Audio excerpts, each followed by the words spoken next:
Welcome to the workshop of How is Teaching Unique in Dual Immersion Schools, which is being presented by Jenny Zavala. All right, well, thank you so much. And thank you everyone for coming to this session.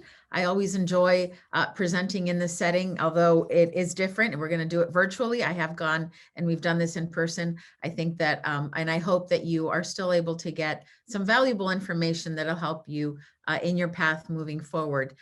So I'd like to tell you a little bit about myself. I know that I always appreciate getting a little bit of background on a speaker before we get into the content. So again, my name is Jenny Zavala, and in my current role, I am the Director of Curriculum and Instruction at El Sol Science and Arts Academy, which is an urban dual language school right in the heart of Santa Ana, downtown Santa Ana to be specific. And so this is my 13th year here at El Sol, but my history and my story with bilingual education did not begin at El Sol. It actually began when I was in elementary. And although I did not attend a dual language school myself, I was a part of what was the old transitional bilingual education programming. And so I remember in my early years of elementary, I would be pulled to a different classroom. And I remember learning some Spanish, which was interesting because I spoke Spanish at home, but having to speak Spanish at school was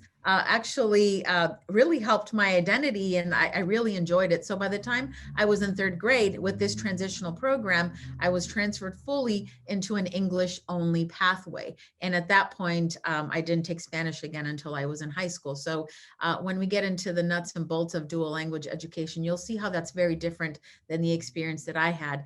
A little bit about myself on a personal level, why I share this. I want you to know that I don't just talk the walk, but I've walked it as well. My own children, I have a 19-year-old who actually was a student at El Sol Science and Arts Academy. She is now a sophomore at UCI, but she completed our program, and because of the opportunities she had in this dual language program, she went on to learn a third language. So she pursued Mandarin. My son, who is a 7th grader here at El Sol as well, speaks English, Spanish, and is pursuing Japanese. And so the real value of bilingual education and dual language education goes far beyond K-8 schooling or K-12 schooling. So let's keep that in mind as we continue today. Okay. So what are the session outcomes for today? What are we going to go over? So today we're going to go over the basics and history of dual immersion. So I'm going to give you a very brief overview of the history. What are the goals of dual immersion education, right? And so although there might be different program types, the goals are pretty much the same. What are the kinds of program models that you'll see out there? What are some dual immersion schools in Orange County districts, right? And so those are definitely on the rise. We see a lot of schools opening up dual language schools. What does this mean for the job market and beyond?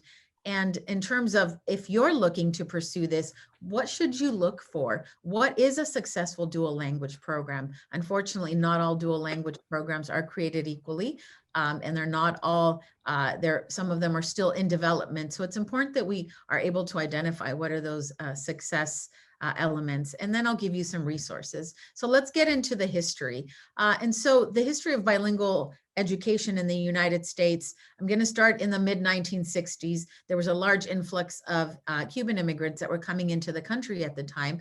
And so the Miami-Dade County decided that they needed to serve this growing immigrant population. And so at the time, there had been some legislation, the Bilingual Act of 1968, which had increased funding. There was a growing need to educate students who were coming into the country speaking a language other than English. And so funding was limited, and offering bilingual education at the time was pretty much voluntary. So as you can imagine, not very many districts took advantage of that. And so by the 1970s, we did see a little bit of a steady increase in the kinds of programming that existed, but it wasn't until many decades later in 2011 that we really begin to see a growth in such programming. And so by then you see almost 400 programs across 30 states. And what does that mean for us today? And so a little bit of context. So in California, currently we have 1.2 million students who are classified as English learners. Now, There are also 2 million students within that population band that speak a language other than English. And so they're not necessarily classified as English learners.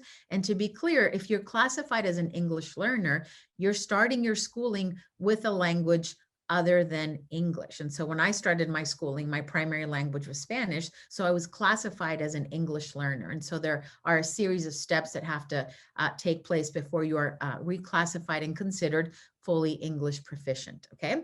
And so going back to this idea, so now we have about 500 programs across the state of California, across the nation, and half of those you can see in California. So there's definitely a growth in programming for bilingual education.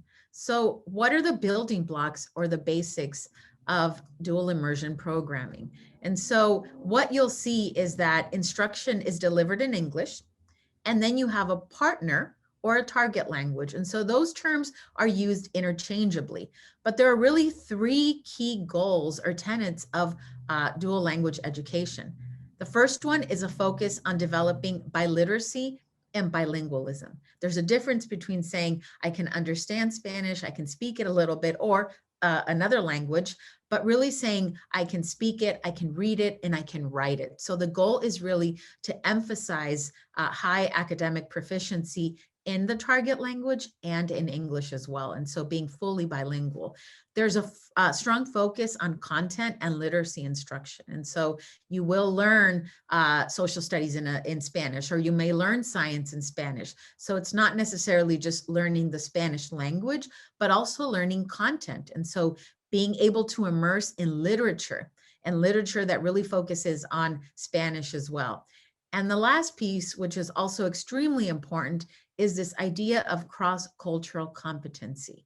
What does this mean? This means that you're able to see yourself within the curriculum. You're able to connect with others. You're able to see all those nuances that connect people across languages and across cultures. And so this is very unique to dual language education in that you're actually learning in a language that might be other than your own or in your native language. So this idea of building a strong identity and cultural competency is really important.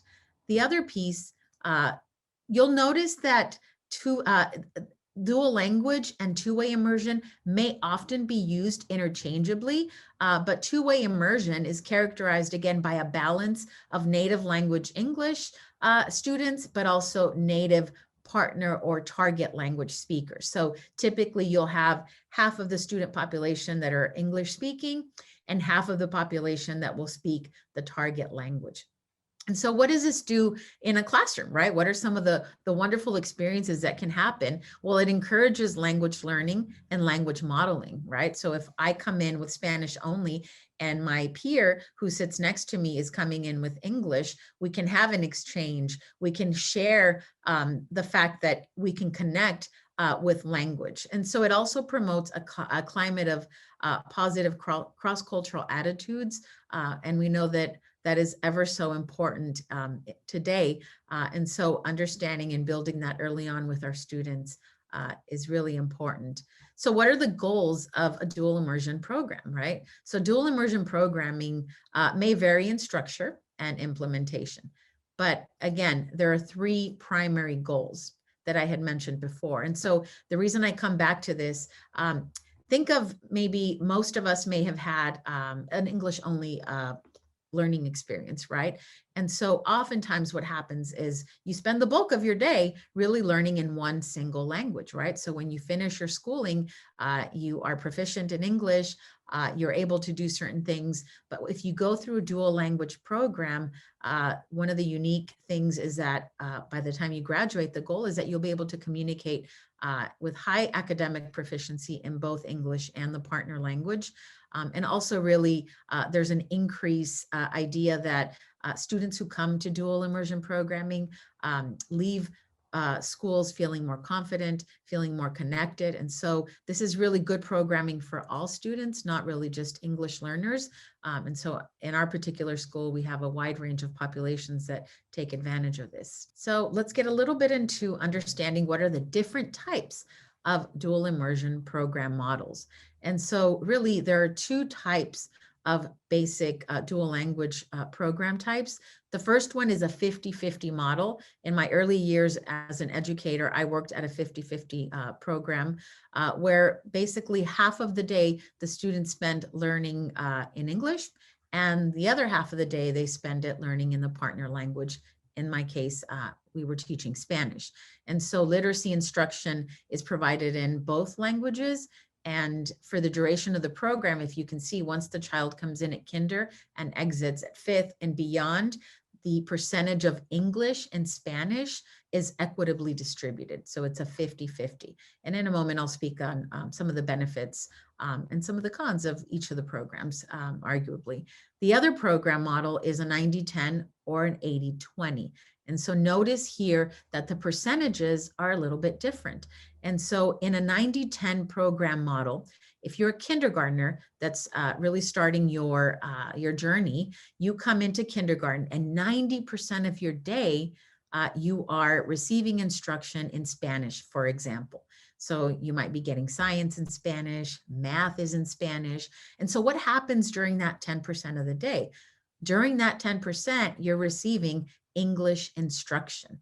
And so oftentimes that is called English language development. So we still want students to get an understanding of how English works. And this is primarily done through songs, through oral language development. So you're not necessarily sitting in a classroom writing in English yet. That happens as you move up the transition.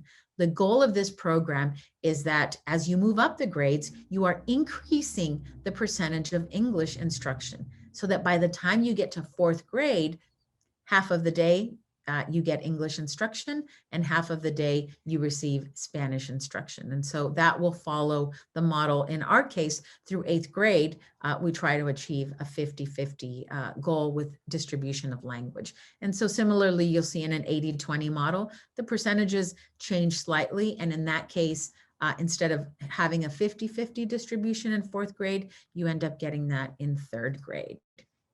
Okay, so let me shift a little bit. And so part of this presentation was really giving you an understanding of dual language education through the lens of our particular school. And so I want to tell you a little bit about El Sol Science and Arts Academy, only so that in that context, you can understand what that experience might look like if you're a teacher, if you're a student, or if you're a parent. And so again, El Sol Science and Arts Academy was founded in 2001. We started with only 110 students at the time. We were standing in the corner lot recruiting. At the time, this idea of dual language education was foreign to families.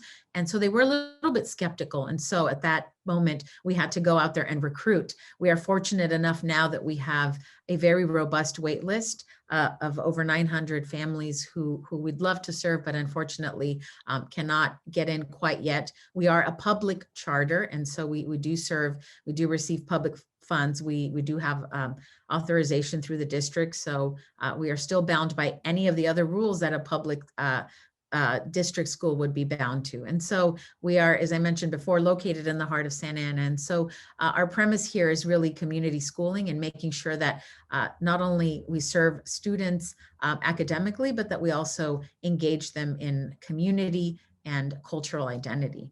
And so what does our program model look like? So at El Sol, we follow the 90-10 program model. And so bear with me as I explain to you what the experience of a child coming into our school and what a teacher might also be experiencing as they teach at El Sol Science and Arts Academy. So when a student comes into kindergarten, and so we do serve pre-K and TK, students typically in an English-only environment or in a school that doesn't have a dual language program, students remain in a self-contained classroom. And so most of the time you're with the same teacher, more or less, during the duration of your day. At El Sol, what we do is we have this idea of team teaching. And so at each grade level, we have 4 teachers. Now, each of those 4 teachers is grouped into 2 different teams. And so, for example, let's say that I'm one teacher and then I have a partner teacher. Together, we share 50 students. And so at the start of the day, I have my 25 students. And when I start for the first portion of my day, I teach them math. Halfway through, we rotate. And so then I teach her class. she teaches my class, and she might be teaching language arts, and then I'll repeat the same lesson to her students in math. So this really allows for a dynamic environment, and it gives students an opportunity to experience different teachers.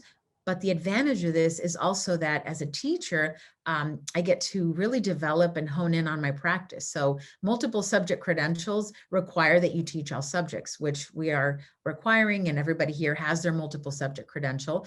But what this does is it gives you content area specialization, just as a single subject teacher would. And so maybe I'm really good at math, and I'm really able to hone in on that and be able to teach my students mathematics throughout the course of the day, and possibly science. And so as the students move up the grades, this model is followed. So at any given grade, a student will have more than one teacher, in addition to a music teacher and an art teacher. And so the students are really getting a dynamic language experience as they move up the grades.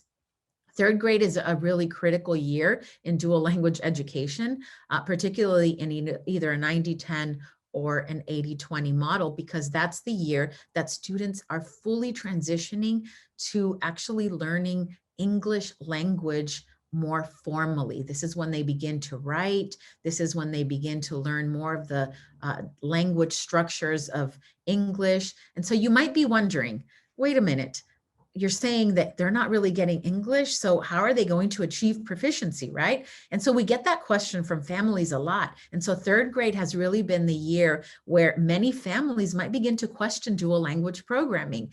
They might have a neighbor who is going to an English only school, and they might notice that their child is speaking more English, perceivably, right? And so they begin to panic a little bit. But the way that dual language education works is that the program, it takes 5 to 7 years to fully acquire a language and beyond. And so at this point, students have only been in school a couple of years. And so the goal is to use all of those Spanish foundations. So we do a really good job of making sure that we strengthen Spanish literacy, so that by the time the students make this transition in third grade, that they're able to bridge those connections, right? So if in Spanish, for example, we have cognates, right? Chocolate, chocolate. So there are a lot of words that are similar. So we really try to leverage that. Fortunately, by the time the students get to fourth and fifth grade, we continue to see success, and our students actually have done really well on state exams. We are above the state average for proficiency in English, mathematics, and also serving the needs of our English learners. So a dual language program that really has strong Spanish early programming makes that transfer into English all that much easier. And so ultimately you want students to feel competent in both languages. So we're going to zoom in a little bit more. As I was mentioning before, this is the team arrangement. I know that sometimes it takes people a while to wrap their head around this kind of teaching, because again, we might be used to one teacher who teaches all subjects. But again, this is just another example. If you're a kindergarten teacher, we have two teams, one composed of two teachers who then alternate subjects, and the students have an opportunity to rotate just as they would in middle school. So again, creating content area expertise, a lot of collaboration that is happening. So in dual language education specifically, there's a lot of team teaching. There's a lot of communicating with your partner teacher. And so teaching isn't really something that happens in isolation. You really have to get out there and talk to your peers. So what does the immersion classroom experience really sum up into, right? And so you're looking at teaching and learning in two languages.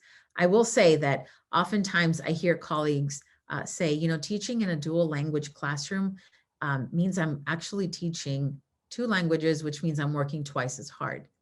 That is true. You are working twice as hard, but you are getting a reward that is twice as large, because you are having an opportunity to connect with students, not only in one language, but in two languages, right? It is cognitively demanding, not only for the students, but also for the teachers. So there's a high level of preparation. You're teaching beyond content, right?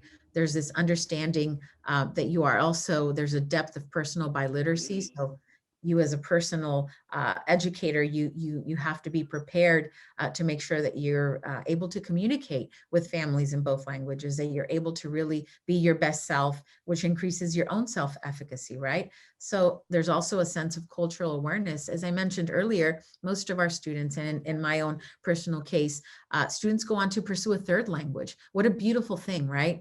To not only be bilingual, but trilingual. And so oftentimes our students, when they leave dual language programming, they're able to really accelerate their language growth and go into AP classes as sophomores, as opposed to coming in as a freshman and learning this language from the get-go, right? So you're able to connect with families. Families that come into dual language programming are also unique. They are looking for a different experience. So you will notice that in most cases, they tend to be more connected, more involved. They do ask more questions because the program is a little different. And so this doesn't mean that if you're not working in a dual language school, you don't have families that are involved. I'm speaking from a place of there's a certain dynamic and a certain culture that develops in a dual language setting. And that just happens naturally because of the experience that students are getting. So there's depth of skill and ability. Again, you're teaching in 2 languages. Sometimes it can be challenging because you might not have all the resources you need. I think fortunately enough, because there's been a growth in dual language education, a lot of publishers have published many things in Spanish and many other languages. So that was not the case 10 years ago, right? So there's an expectation for high levels of academic proficiency. And again, parental support really does shift across grade levels. And that's not just unique to dual language, but I think any school in general. This one here, the last piece is really important, which I was mentioning to, or at least referencing with respect to 3rd grade. In order for one to really say that a dual language program will be effective, is we need to make sure that families are committed to the program for the longevity of their academic experience. So most schools will go TK-5. You have some schools that go TK-8, as is the case with ours. So we really try to encourage families to stay for the duration of the program. If you pull your child in 2nd grade, and then you want to come back in 5th grade and expect the same kind of results, that really won't be the case. So you, just like anything, you have to give it time, attention, and you have to see it all the way through. And similarly with teachers, when somebody begins, naturally, if you decide to pursue bilingual education or be a bilingual teacher, that is a process. The majority of your schooling is perhaps or has been given to you in English. So now you're being asked to teach in a language other than English. And so it does take a little bit of an adjustment, specifically when you're speaking it all day, right? So I'd like to share a little bit from a student perspective, right? And so this is a little video that was made by some of our students. We really try to encourage them to think about why it's important for them to be bilingual. In some cases, we do have some students who say, I'm here because my parents want me to be here. I don't want to learn Spanish. Why do I need to learn Spanish? And so we do get a little bit of pushback there. But as educators, it's our goal to make sure that we continue to foster a love of language and make sure that they feel really competent in doing that. So just want to share a short clip of what this looks like here. The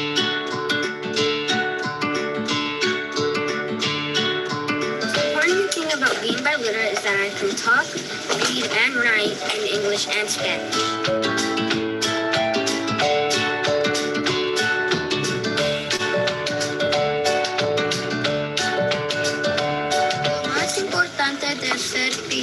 Es que puedo leer libros en español o inglés.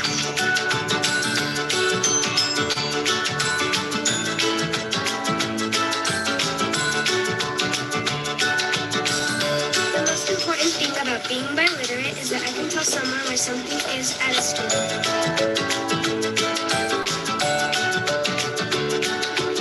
De ser bilingüe es yo puedo traducir inglés a español porque mi abuelita nomás sabe hablar español.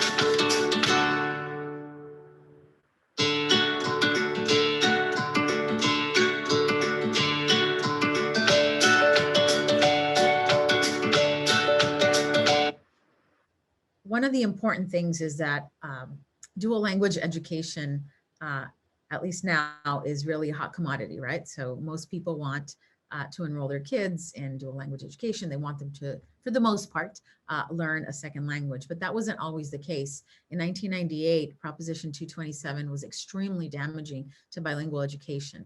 And so it required public schools in California to teach limited English proficient students in special classes.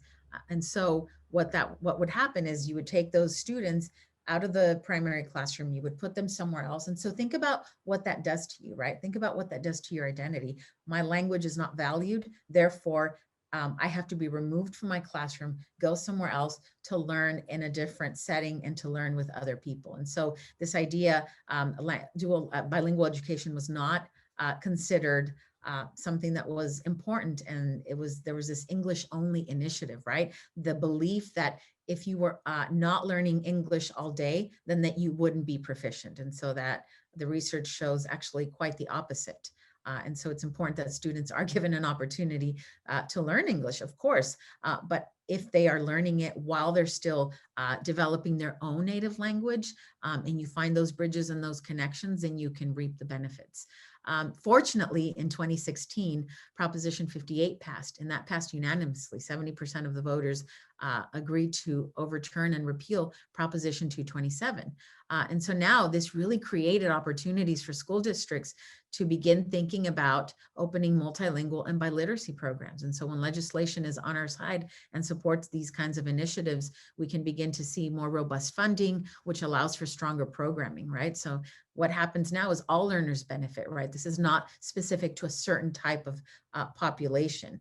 So this really opens up the door for bilingual development. So in case you're wondering, in California at least, and even here in Orange County, there are plenty of districts who have made the transition to dual language, and it's not really exclusive only to Spanish, although the majority are. We do have some Mandarin programs, some Vietnamese programs, Farsi, Arabic, and those are throughout Orange and LA County as well. So to date, there are about Anaheim Elementary District decided a couple of years ago that they were going to fully transition their schools into dual language schools. And so I believe they have about 33 elementary schools, 6 middle schools, and 6 high schools.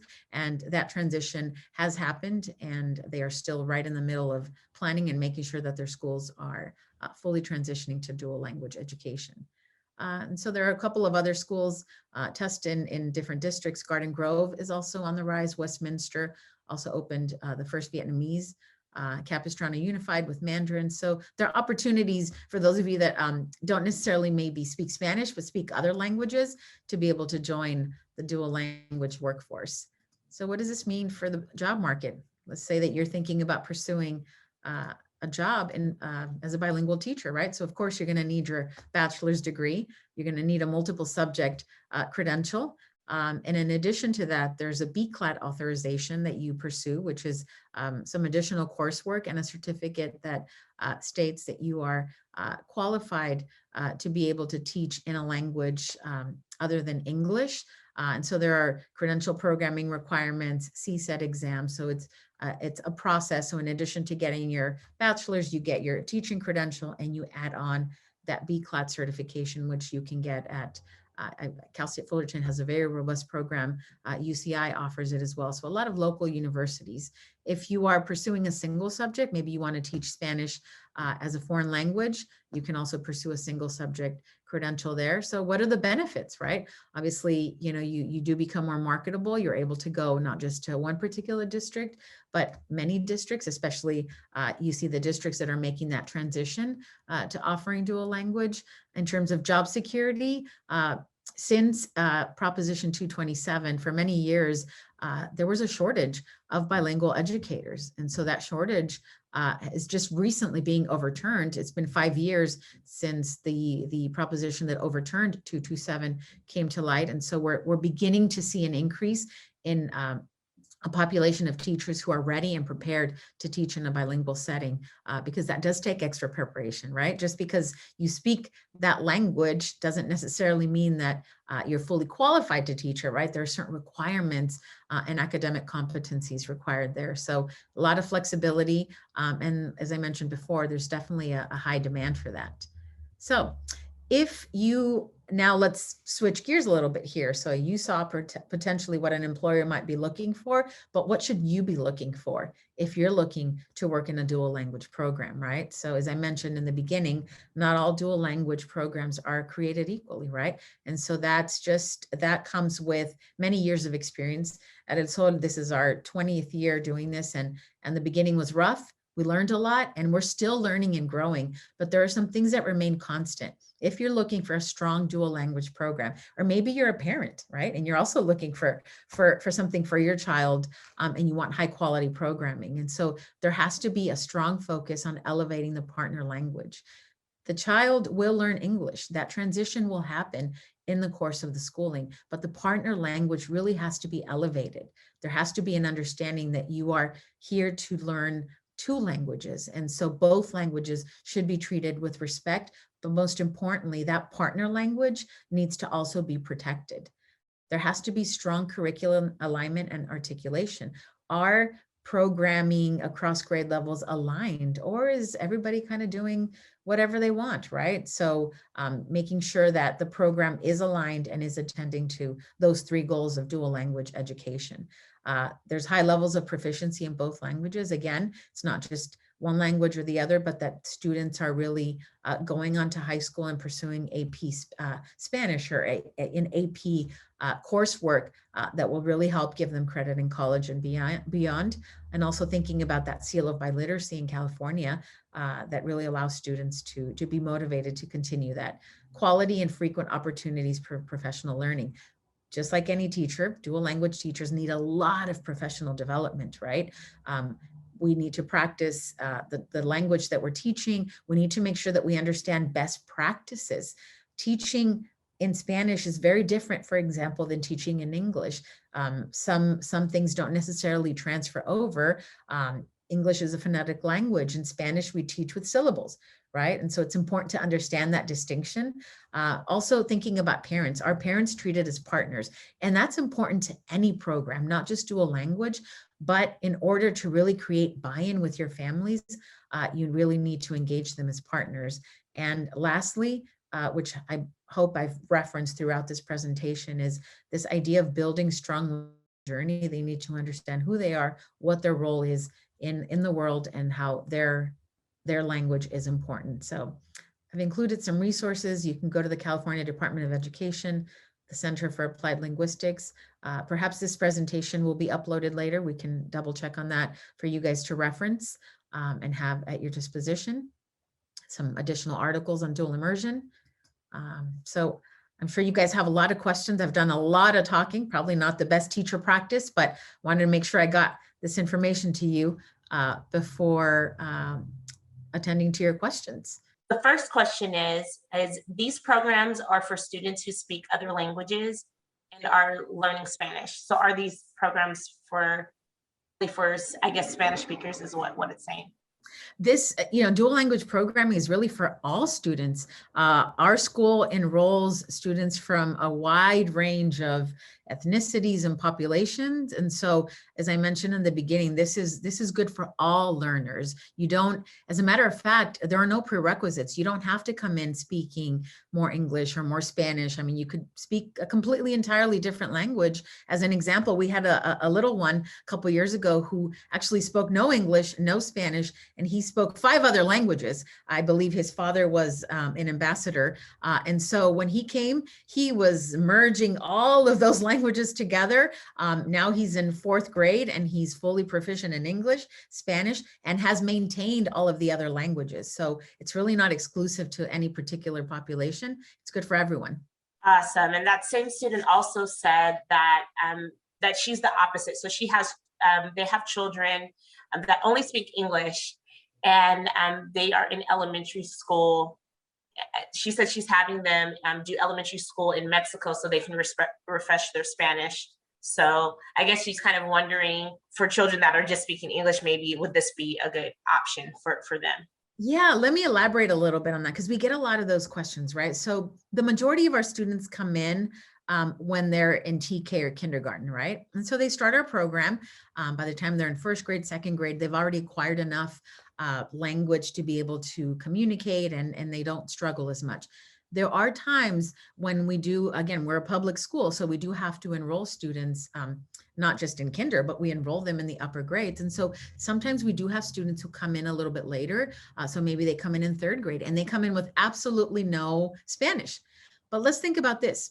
When you go to an English only school, sometimes you'll enroll a student who's coming in as a newcomer with absolutely no English and only Spanish or another language. So really what we're doing is we're running two programs. We're serving all language learners, not just English or Spanish. And so within dual language programs, there should be a strand to support newcomers. Just like we have English language development to support English learners, we should also have Spanish language development to support anybody who's coming in who perhaps doesn't have strong Spanish in the beginning. Sometimes we do take students at maybe 6th or 7th grade. At that point, we do have to design an entirely different curriculum for them. We don't turn anybody away. Some people worry that, you're really messing with the model, program fidelity. I mean, that's a whole other presentation, but we believe that if you want to come to our school, it is our responsibility to find the resources to serve you. So, if you're coming in with English only, you still would find a way to make your way in and be successful. I hope I answered that question. Thank you. How can you teach a child with English language without killing her mother tongue? Can I ask for a little bit of clarity on that one? What specifically?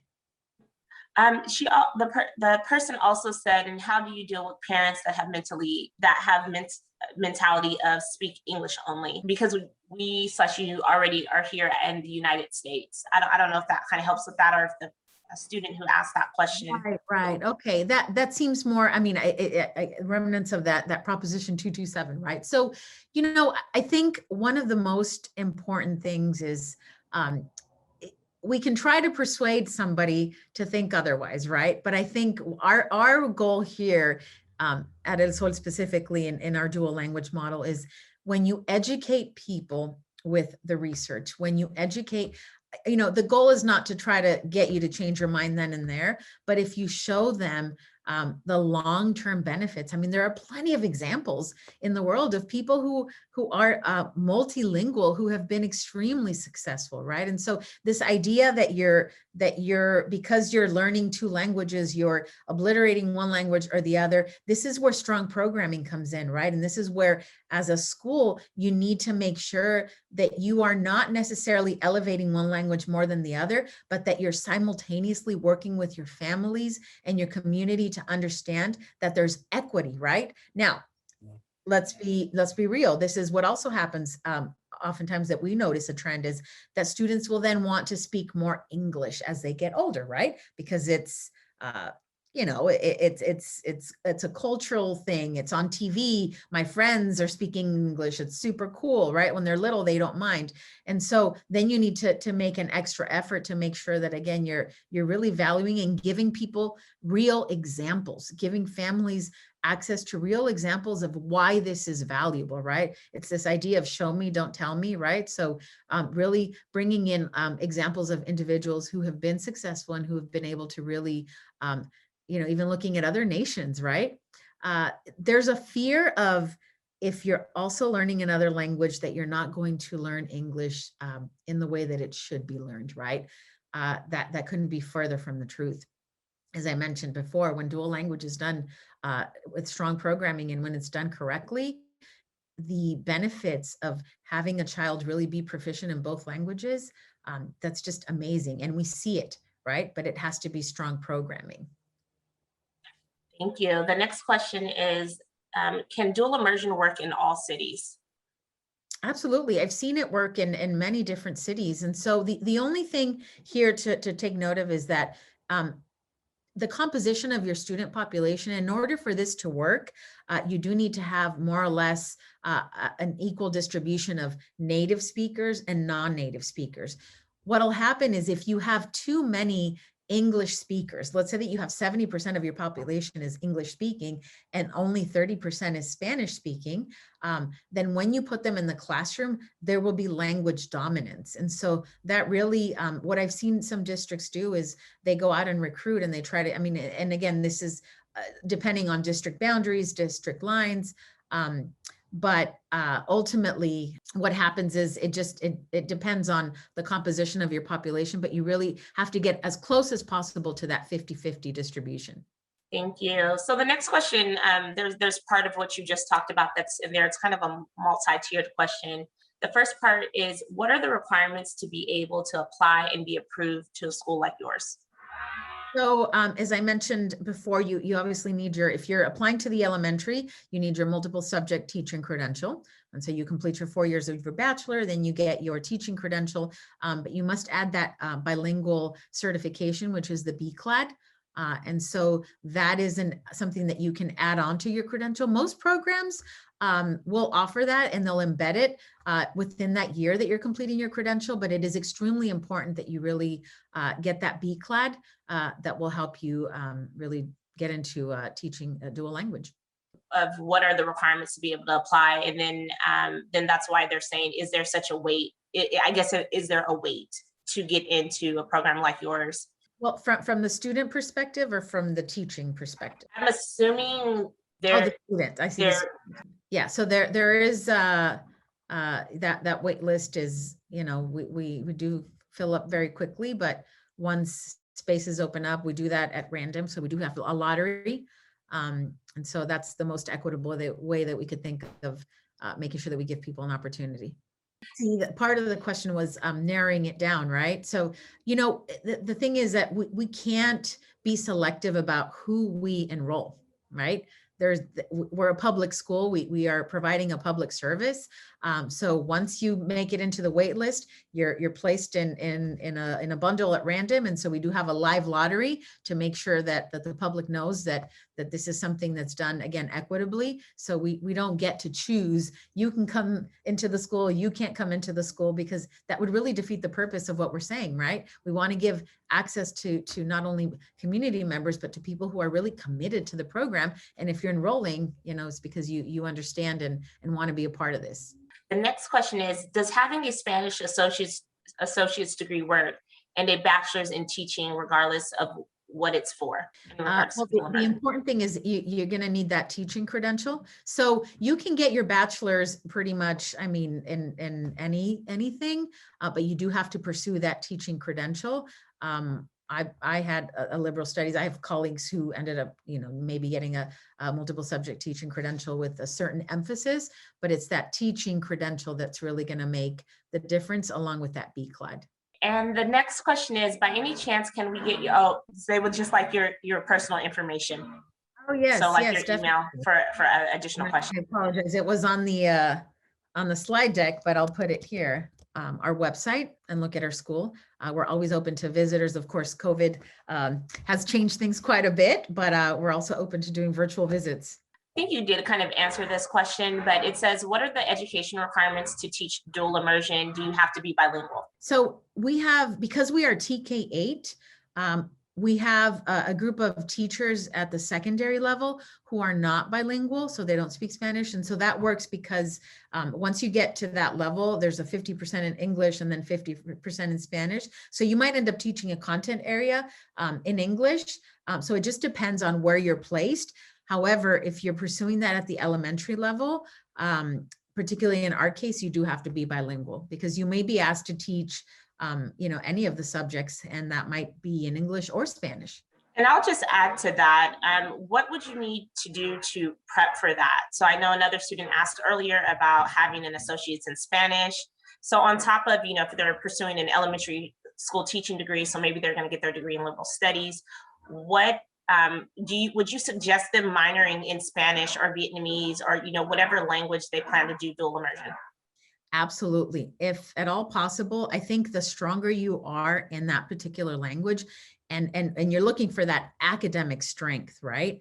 Because I have found that with the teachers that we work with, especially at the beginning of our journey here in the community, it was really difficult to find teachers who had that academic language with them. And so the more you can practice it, the more you can get it, that would just be phenomenal.